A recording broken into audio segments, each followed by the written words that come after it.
el fútbol carga con el INRI del narcotráfico del 80. Y resulta que el narcotráfico del 80 entró también en la propiedad raíz.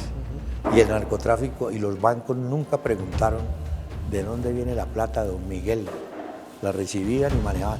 O sea, todo estaba permeado por eso, ¿no es cierto? Sí, sí. Pero el chicharrón lo pagó el fútbol.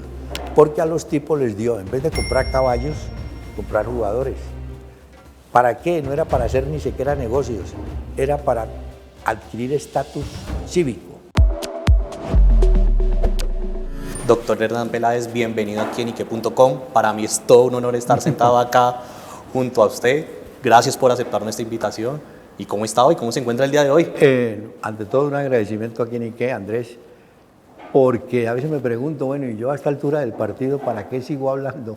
Si ya tengo tiempo para hablar todavía en un micrófono, que ha sido realmente mi vicio, no es siquiera el oficio, ya es un vicio tener comunicación con la gente, ¿no? La gente a la cual no veo, pero ha sido, digamos, mi papel durante tantos años, ¿no?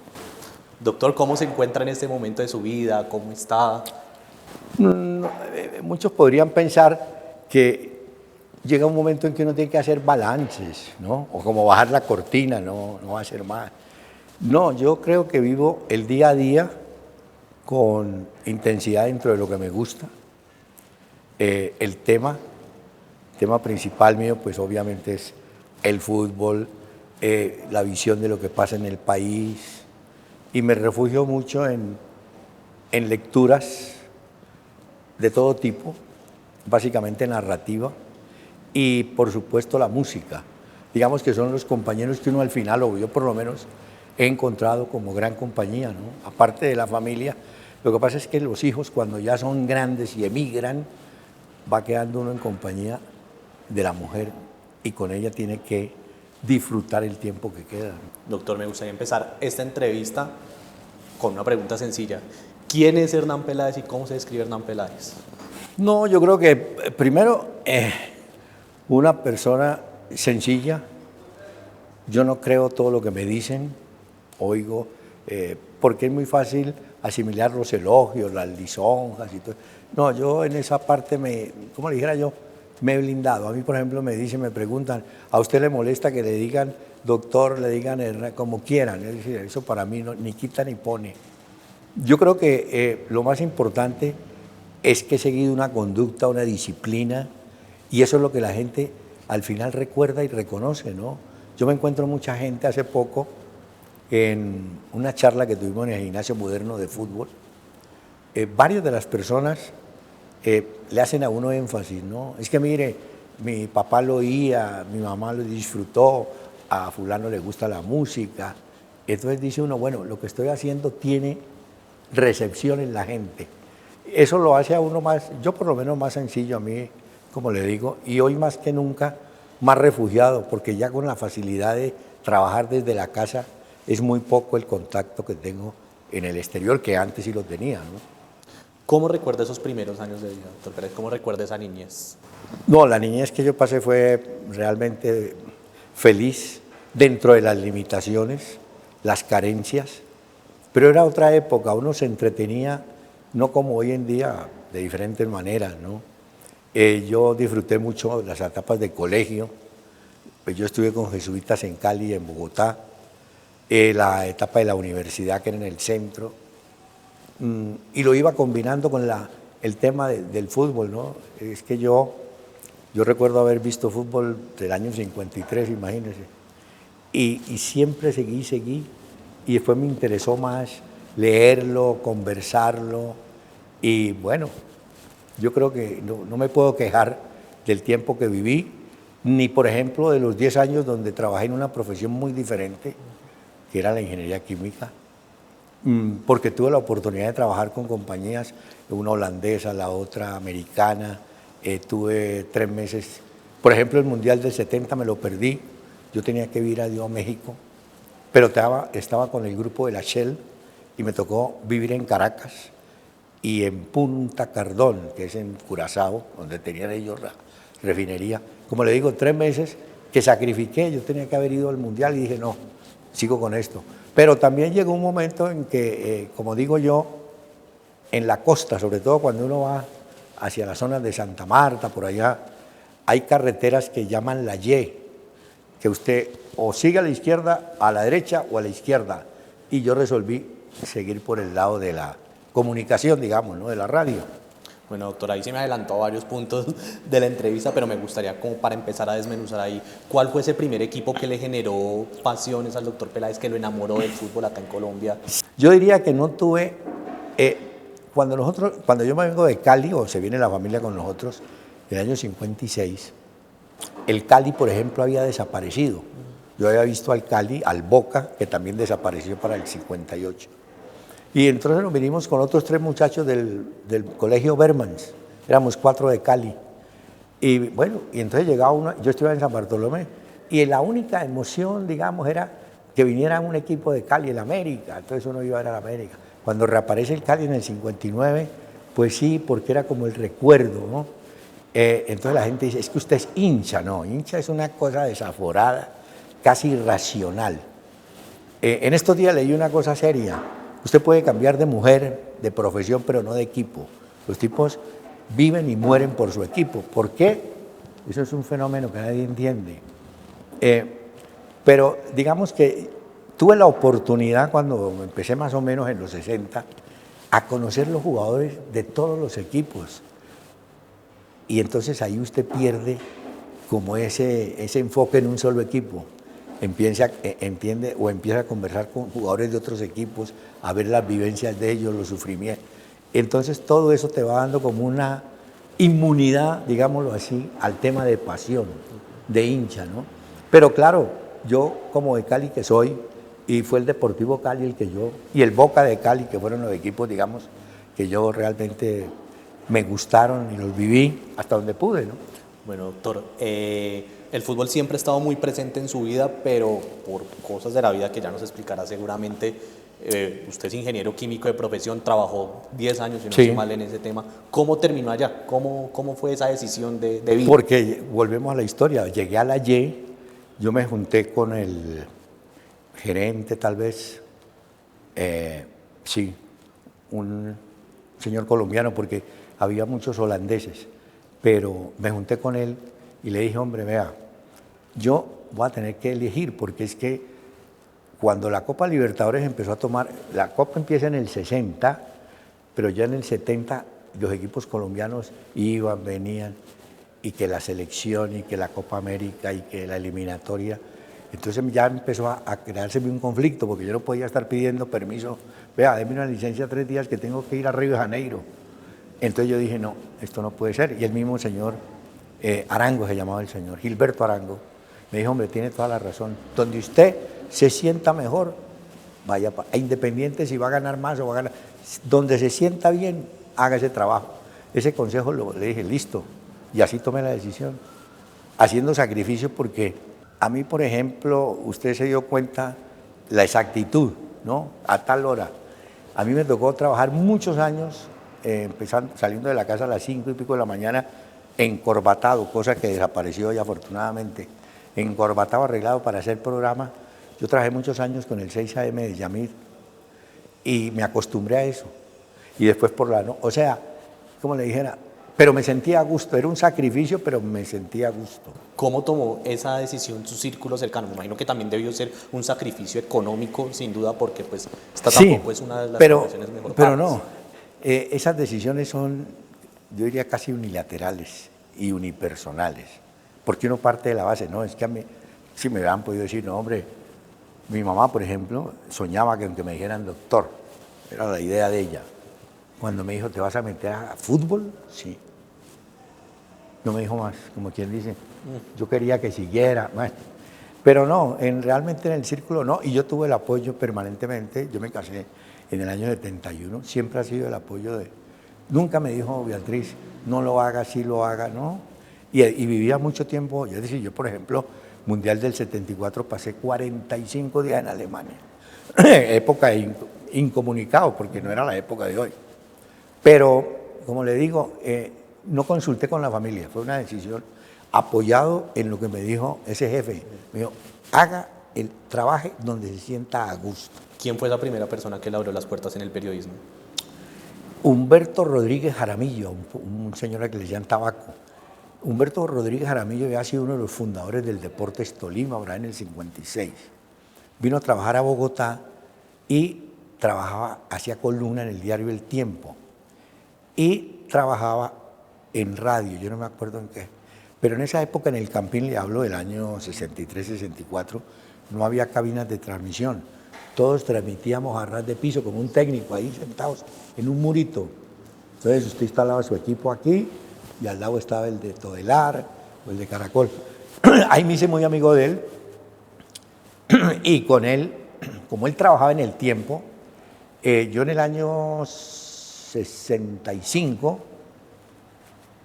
empecé en Unión Radio, que con El Tiempo fue Todelar, una de las filiales de Todelar. Era el gerente Marino Rengifo, un señor del Valle. Era la época de los hermanos Pinzón. Ellos manejaban Carlos Pinzón, Leopoldo, que era de sí, bueno, en fin.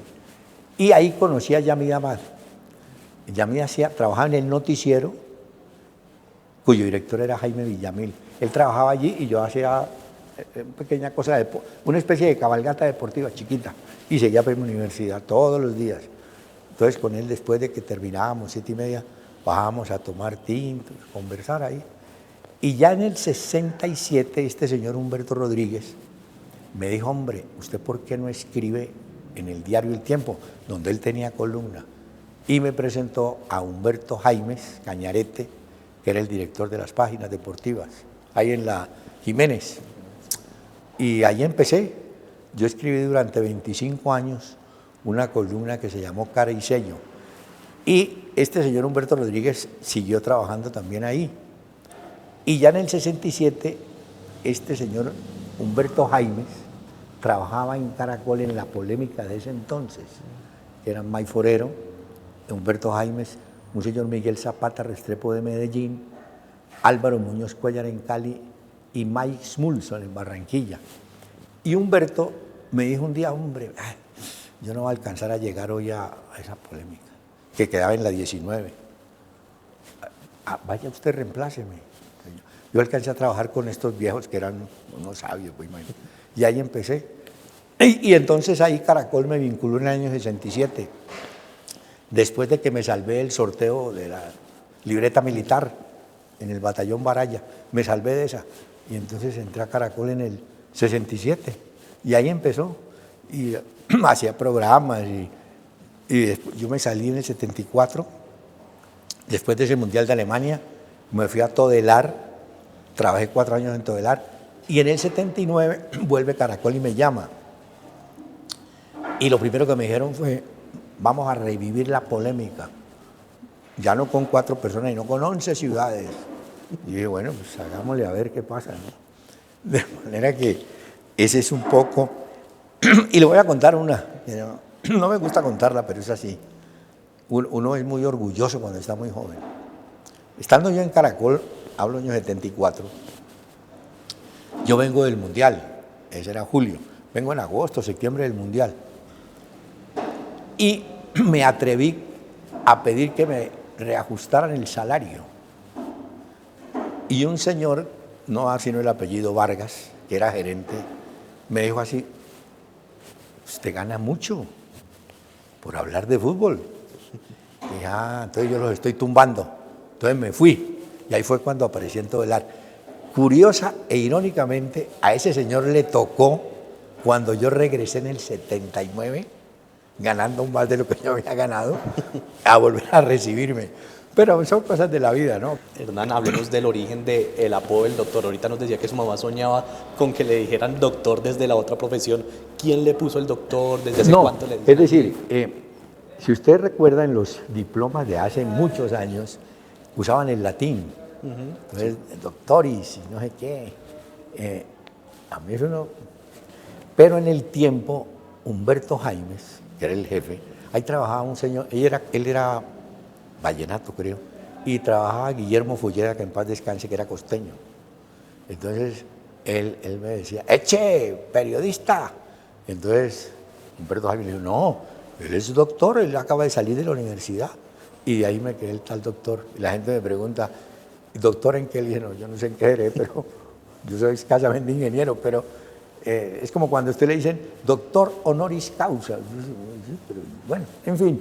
Pero como le digo, eso a mí ni me va ni me viene, nada, eso. Pero hay mucha gente que sí vive del... ¿No? A mí. Sí, que le encanta y sí. que eso, que Se si lo dicen cree- doctor se pone bravo. A usted le da igual. A mí eso me importa cinco. Doctor Peláez, sin duda también usted ha vivido, mejor dicho, la transformación del fútbol colombiano, lo que ha sido el fútbol colombiano. Dentro de esa historia rica que tiene el fútbol colombiano, también cuenta con una historia compleja que fueron los años 80, inicios de los 90 y demás. ¿A usted tuvo algún susto en ese momento? ¿Le pasó algo en ese momento? No. Fíjese que nosotros tuvimos la fortuna, digo nosotros porque nosotros no teníamos nada que... Es decir, cuando usted habla del narcotráfico, que fue lo que yo en esta charla que les di, o que conversé, les dije, hombre, mire, el fútbol carga con el INRI del narcotráfico del 80. Y resulta que el narcotráfico del 80 entró también en la propiedad raíz, y el narcotráfico y los bancos nunca preguntaron de dónde viene la plata de don Miguel. La recibían y manejaban. O sea, todo estaba permeado por eso, ¿no es cierto? Sí. Pero el chicharrón lo pagó el fútbol, porque a los tipos les dio, en vez de comprar caballos, comprar jugadores.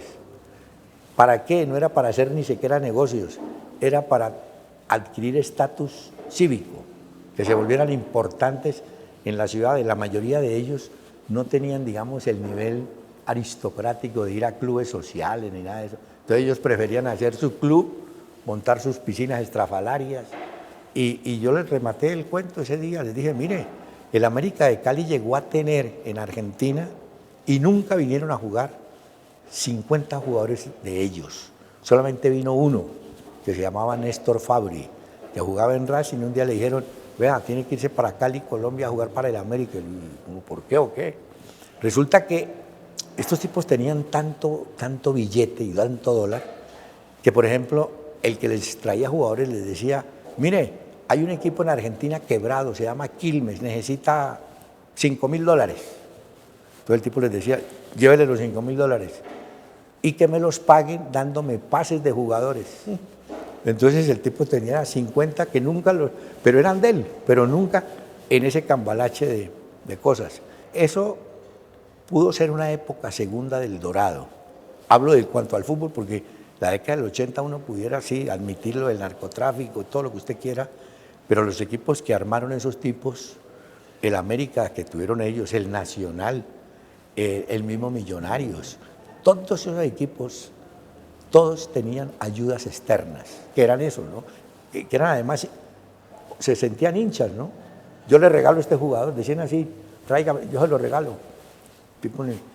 Pero yo digo que fue el segundo Dorado porque el primero fue el Pirata, El del 48. donde ellos venían de la huelga. Sí, sí, sí. Y venían sin pases, sin transferencias y nada, y esos tipos venían les daban $3.000 o $4.000, eso era plata. Y ese duró hasta el 54, ya después viene vacas flacas, se defendían, y en el 80 hay ese momento grande, y después vuelve y se normaliza, ¿no? Y la prueba está que han pasado 75 años del primer campeonato. Los equipos del 50 tenían si acaso un colombiano y 10 extranjeros. Había equipos totalmente extranjeros. Hoy en día es al contrario. Hoy en día para ver un extranjero de calidad aquí no, es muy difícil. No hay cómo traerlo por los costos, ¿no? Antes Colombia se volvió exportadora, nosotros nunca hemos cumplido con ese papel. De manera que yo agradezco haber vivido, digamos, visto todo eso, pero volviendo a su pregunta inicial, nunca tuvimos realmente como dijera yo, como una presión o nada, ¿no? Un veto, usted de pronto que... No, eso sí tuvimos peleas por ejemplo, que en paz descanse, con el médico Ochoa Uribe, peleamos mucho, pero eran por cosas de fútbol, no. Sí, con León Londoño, un tipo simpatiquísimo, pero peleonero, bravo, pero no, realmente no. Y con el tiempo uno uno los recuerda a ellos con cariño. Doctor Peláez, digamos que el mundo del periodismo también es muy dado a la crítica, crítica de los jugadores de fútbol, dado a la crítica de los mismos colegas, dado a la crítica de las personas a las que uno espera llegarle, los oyentes, por decirlo así, pero pues en su caso nunca he visto una crítica. ¿Usted se siente criticado, cuestionado? Si es así, se blinda, porque debo decir que es de los nombres que nunca he visto un comentario negativo, seguramente la verdad. No, claro. No, sí, pero porque es que yo, por ejemplo, parto de una base y se lo he dicho, pues yo no soy profesor, pero a muchos muchachos les he dicho, mire, una cosa es decir, por decir algún nombre, Macalister Silva jugó mal, a decir, Macalister Silva es un mal jugador. Esa es una diferencia, porque usted puede jugar mal hoy y mañana hacer 5 goles. Entonces queda el periodista en la... Entonces no descalificar ni calificarlo. Usted tiene que comentar lo que ve hoy, mañana será otra cosa, pero no tomarlo de hoy y ya decir, es así, ¿no? Una cosa, eso es una cosa increíble. Hoy en día el problema es las tales redes, entonces todos los tipos quieren escribir. Le cuento una de ayer. Usted vio que ese Pavón botó un penalti. Sí. Y yo he defendido a Pavón toda la vida porque ese es el tipo, yo siempre, y el gordo también me molestaba por eso, porque yo decía, Pavón, péguele de donde pueda, que usted sí le puede pegar a eso. Bueno, y botó ese penalti, va en el techo. Bueno, un tipo me escribe, me dice, no leí nada sobre Pavón. Entonces le contesté, es que yo en el Twitter puse todos los malos pateadores, ahí está incluido Pavón. Pero la gente, ve, el tipo dijo, se la voy a cobrar porque este defiende a Pavón y mira dónde lo botó. Pero son críticas, digamos, sanas. Sí. Y le dan a uno tema. No, pero no, yo realmente no he tenido así. Solamente tuve una vez, esto también se lo cuento, tuve una vez no conflicto, pero sí un roce con cierto sector de la comunidad judía. Vino a jugar un equipo aquí israelí, a Bogotá. No, fatal. Era contra Millonarios, le ganó Millonarios. Y yo en la columna el otro día puse de adornado, yo no, es que los israelíes son buenos para armas, para trabajar plásticos. Ay, me acuerdo de una familia de apellido Guberek. Uy, no. Eso mandaron cartas a la dirección, que el rollo se armó. Porque claro, yo había generalizado diciendo, ellos jugar fútbol no, ellos saben hacer es plásticos, armas, ¿no? Sí. Y entonces me cayeron con todo. Guberek se llamaba el señor. Pero no, de resto no he tenido así. Me gustaría entrar con el tema del pulso del fútbol, un programa que sin duda marcó a una generación del deporte. ¿Cómo recuerda ese primer programa? ¿Cómo llega usted a ese acuerdo para hacerlo con Iván Mejía y demás? No, el hombre que creó el programa fue Guillermo Díaz, Salamanca. Guillermo me dijo un día así, él trabajaba con nosotros, me dijo, oiga hombre, ¿usted sería capaz de hacer un programa con Iván Mejía? Sí, tráigalo. Yo aprendí algo en la radio de un maestro que fue para mí Yamid Amad. Y lo traigo a cuento porque una vez llegó a trabajar a la mesa el doctor César Lemos Simons, tipo caucano, un catedrático, tipo muy bien expresado, bueno, todo. Y yo le pregunté a Yamid así como, hola Yamid, ¿y este señor sí será, pues lo que necesitamos, será bueno? Me dijo algo. Usted a la gente dele la oportunidad. Si es bueno se queda y si no es bueno se va. Entonces yo, eso siempre se lo digo a ellos, denle la oportunidad a la gente. En estos días, yo no me acordaba, le hicieron una entrevista a William Vinasco.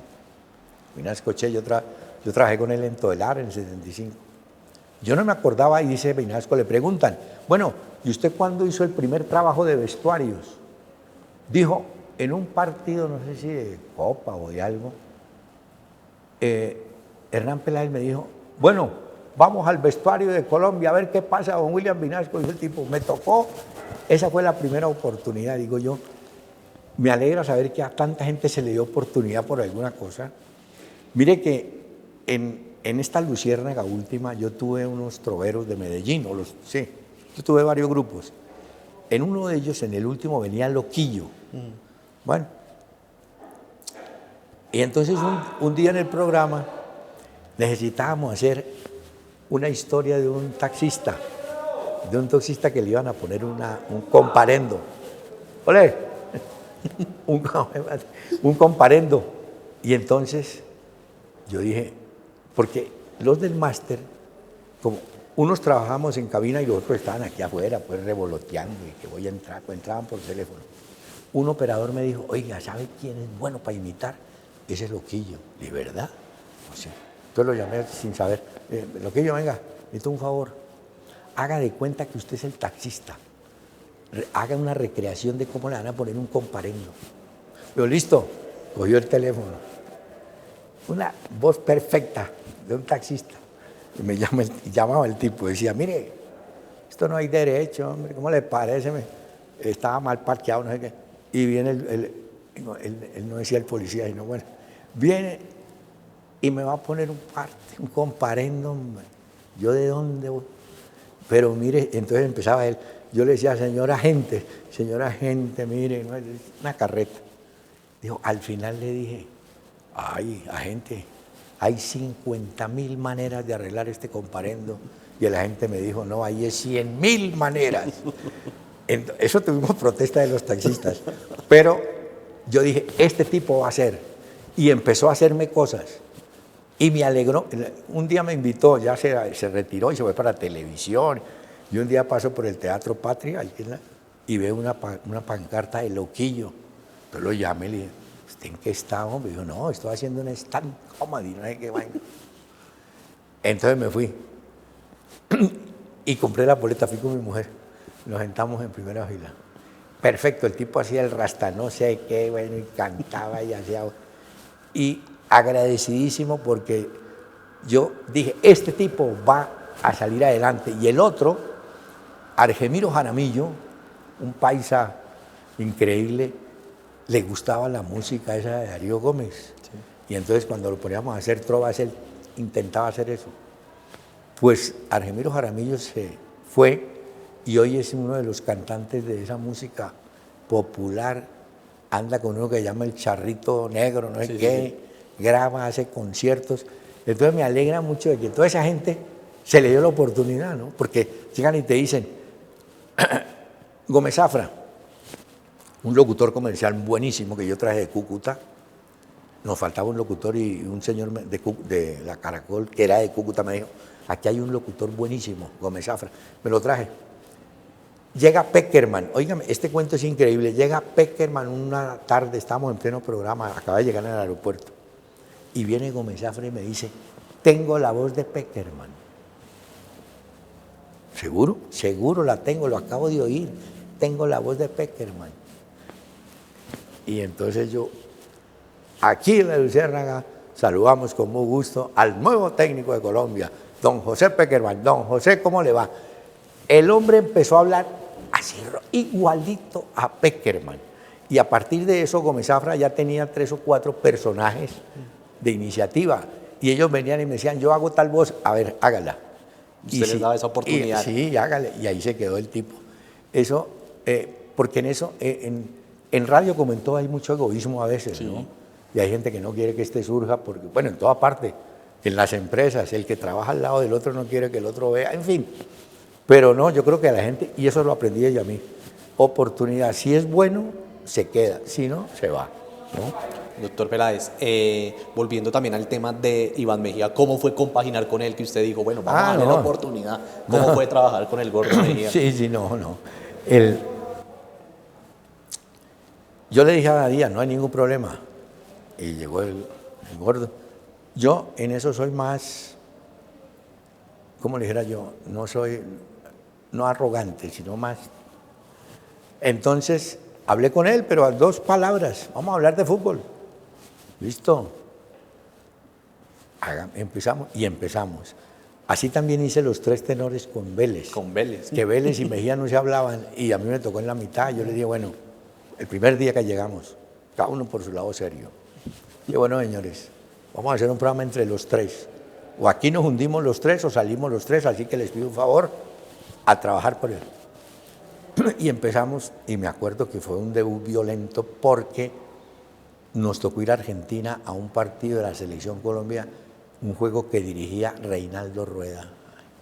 Fuimos a grabar el programa eso se llamaba, bueno, TIC creo que se llamaba. Fuimos a grabar eso allá. Para decirle que los camarógrafos argentinos y todos se echaban la bendición porque volvimos, entre los tres volvimos ropa y nunca más volvieron a hablar, ni Rueda con nosotros, ni nosotros con Rueda. Alguna vez me lo encontré ya en un cumpleaños de Mario Yepes y muy amable, que es un buen señor Rueda, pero ese día lo cogieron estoy yo tratando de que no, mire hombre, que no, bueno. Pero no, finalmente entendieron y nos fue muy bien también con ellos. Y como yo le digo, eso es manera de, en ese tipo de gente siempre tiene que haber uno que afloje y que sea inteligente para moverlas, ¿no? Y como le digo, yo logré que Iván Mejía se riera, que eso era difícil, que se riera en el programa, porque con esos apuntes de Pavón y todo eso al tipo le encantaba para darme, no, es que usted defiende los vagos y no sé qué. Pero la pasamos muy bien y como le digo, lo más importante, a gusto. Don Hernán, ¿por qué tomó la decisión de ya decir hasta aquí voy en el pulso del fútbol? ¿Qué pasó ahí? No, es decir, no fue tanto por el pulso. Yo estaba con el tema Luciérnaga Pulso. Y yo la Luciérnaga 6 meses antes dije, hombre, ya tengo aquí 23 años. Porque es que, claro, el oyente no tiene por qué saberlo. Ellos prenden el radio a las 4 y nos oían de 4 a 7, perfecto. Resulta que para hacer ese programa yo tenía que estar desde muy temprano hablando con Chaparro, Jairo Chaparro, que era es el libretista, y hablando con los músicos, porque los músicos, por ejemplo, al principio todo era trova, y un día les dije, oiga, esto no es fonda antioqueña, esto hay que meterle otra cosa. Y entendieron y empezaron a usar, digamos, el ritmo de un bolero con letra del cuento. Empezaron a buscar ese tipo de cosas y fueron mejorando muchísimo. O sea, más amplio entonces, la preparación del programa era de 9, yo llegaba a la emisora a las 2, imagínense, a las 2, ¿qué tenemos? ¿Qué cantantes? ¿Qué música tenemos? Escoja todo, montemos, ¿no? Y hablar con los muchachos del libreto. Porque una cosa es el libreto al final era una guía. El intérprete se podía salir de eso. Por ejemplo, Polilla veía las 4 cosas que había que decir y él la ponía en su estilo. Entonces era un programa de, mejor dicho, de 8 horas. Yo dije, no, ya no más. Y entonces Caracol, que por alguna razón, que no quiero saberla, no les convenía mucho Gardiazabal, porque yo había conseguido a Gardiazabal cuando se fue Díaz. Fíjese cómo es la vida de oportunidades. Yo a Gardiazabal lo había oído por ahí alguna vez en los programas de la mañana, que a veces lo llamaban a preguntarle. Y yo dije, este es el que va a ser. Entonces llamé a un amigo en Cali, Toño Uribe, le dije, Toño, búscate a Gardiazabal, a ver si le jala la vaina. No, Gardiazabal era como decirle, venga y hable lo que usted sabe y nunca lo puede hablar. Y empezó, y era un tipo de una crítica dura, pero en los 9 años que yo trabajé con él, porque a mí me preocupaba mucho, nosotros teníamos esa fiscalía y esa gente encima, nosotros tuvimos teléfonos chuzados cuando lo de Arango Bachi y todo eso, y nosotros sabíamos, porque cuando uno tiene oído de radio, uno siente cuando bajan la... Entonces ya lo sabíamos, y entonces le mamábamos el gallo a los... Siga grabando, hermano, que mire... Bueno, la historia es que Gardiazabal se volvió un personaje muy fuerte, y yo logré cambiar el programa un poquito del humorismo fuerte que teníamos con Díaz a opinión. Entonces, ya el programa se volvió de un peso específico muy fuerte. Tocaba callos. Entonces ellos estaban, cuando, claro, mejor dicho, yo les di la papaya, me voy yo, listo, se va usted y no va más este. Y simultáneamente, entonces también salgo del pulso, ¿no? Y hablé con Iván y no hubo ningún problema, que cuando entró César a reemplazar. Pero son pasos que uno da porque yo dije, a Gardiazabal no. No, y es que además Gardiazabal se me volvió un tema inmanejable, no digo inmanejable, sino muy preocupante, porque al hombre en Tuluá eso lo visitaba desde el presidente. Pues cómo diría que habilitaron el aeropuerto que se llama, bueno, el aeropuerto de Farfán, de Tuluá, que no lo usaban, lo habilitaron para avionetas y aviones pequeños, porque era la romería de políticos, de no sé qué. Y todo lo que siempre me decía Gardezábal, yo le decía, uy, eso sí está muy grave. No, yo tengo el documento. ¿No nos van a demandar? No, tranquilo. Nunca hubo de fiscalía un reclamo, decir, oiga, ¿qué fue lo que...? No, el tipo sí. Pero se le volvió, como le digo, yo creo que una piedra en el zapato muy brava. Usted sabe que los grupos económicos tienen sus... Sí, tiene sus intereses. Entonces les di la papaya, me voy yo, y por ahí derecho. También. Pero pasamos muy bueno. Yo disfruté mucho con un gran sacrificio, como le digo, pero bueno, la gente lo oía uno de 4 a 7, no más. ¿Actualmente tiene relación con ellos dos, con Mejía y con Gardezábal? Sí, Mejía de vez en cuando, y me escribe, yo lo molesto y me manda datos y todo. ¿No vuelve o no puedo ya? No, eso ya no. Y con Gardezábal sí hablo, porque hicimos con él un conversatorio unas mañanas que estábamos. Yo dije, este va a seguir fregando y necesitamos. Y hicimos un conversatorio como de 15 minutos, que lo pasaban aquí en Radio Melodía y todo eso. Y ahora tiene ¿cómo se llama eso? Un podcast o algo de eso. Todos los días escribe sus crónicas y sus cosas. Pero un tipo increíble.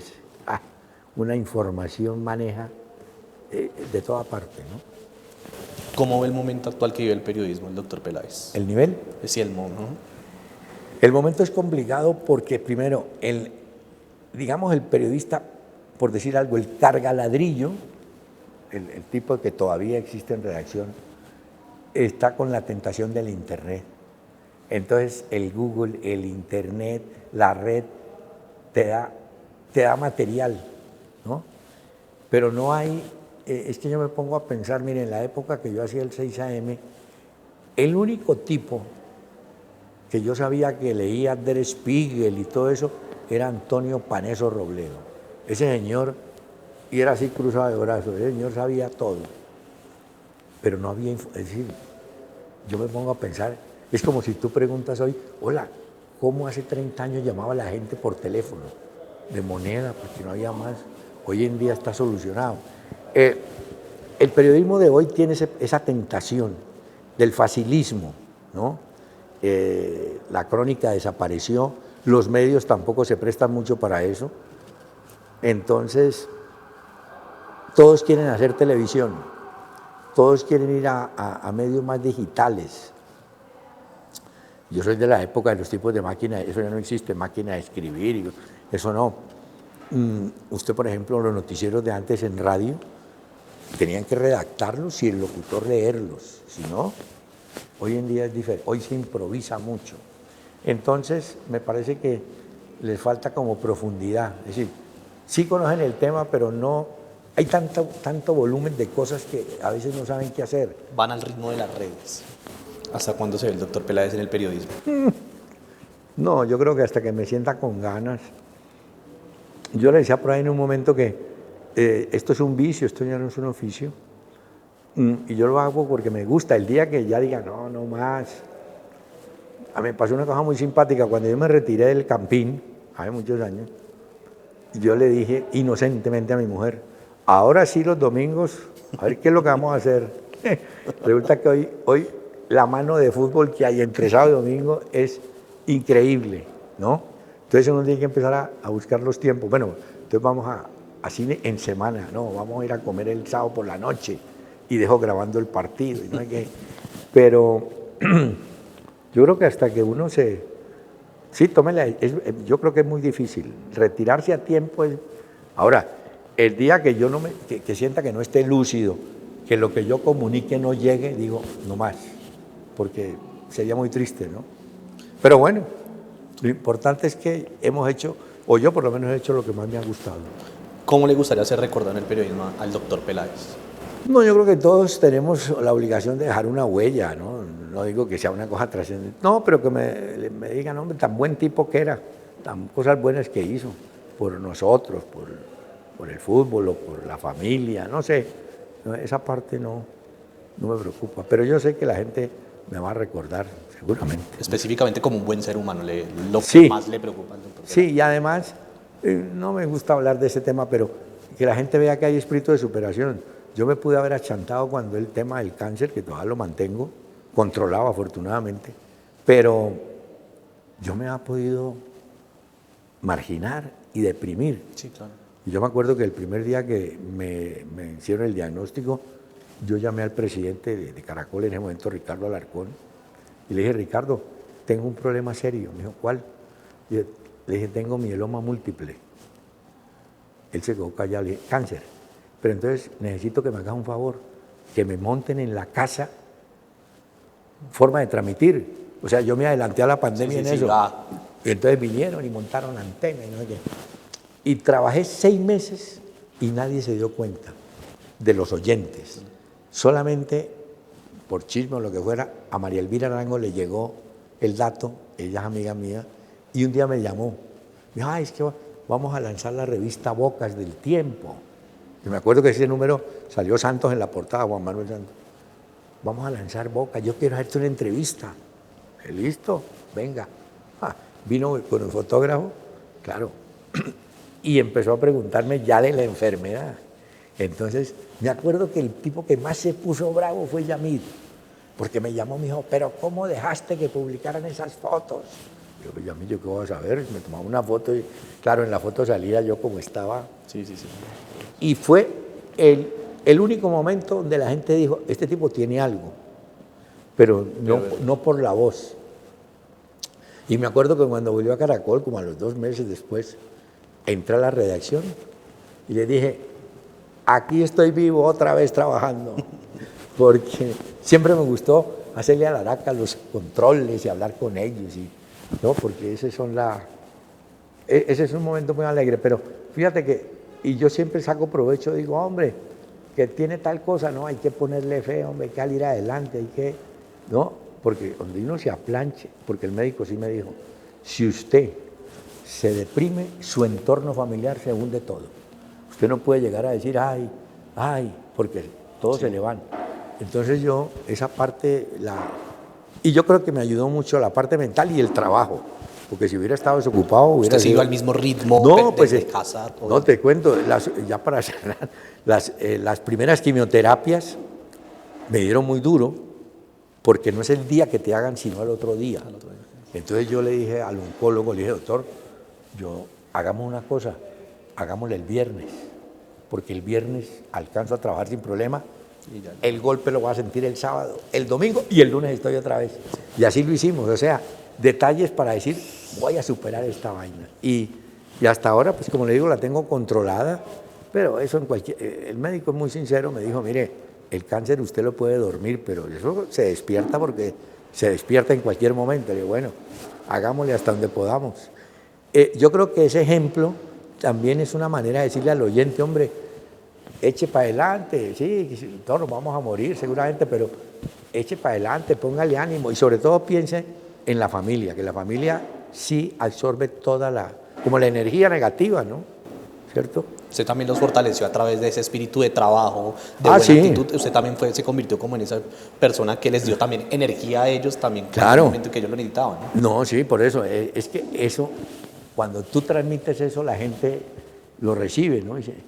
Entonces a mí, por ejemplo, ya a mí me da risa porque a veces los músicos, Rizaloco, un humorista, doctor, necesito un permiso, ¿para qué? No, es que me siento como enfermo. Enfermo el que tiene cáncer, usted tiene nada. Entonces eso los hace como volver, ¿no? Pero yo creo que ese es el mensaje. Hombre, siga con ganas hasta donde pueda y hágalo. Eso sí, si se siente bien haciendo lo que está haciendo, si no, pues no vale la pena. Porque eso lo capta el oyente. Yo pienso mucho en el oyente, porque el oyente se da cuenta si usted está con tragos, si usted está comiendo, si está con gripa. Todo eso lo detecta el oído del oyente. Entonces, si yo comunico vitalidad o energía, la gente, no sé, es como un mensaje, ¿cierto?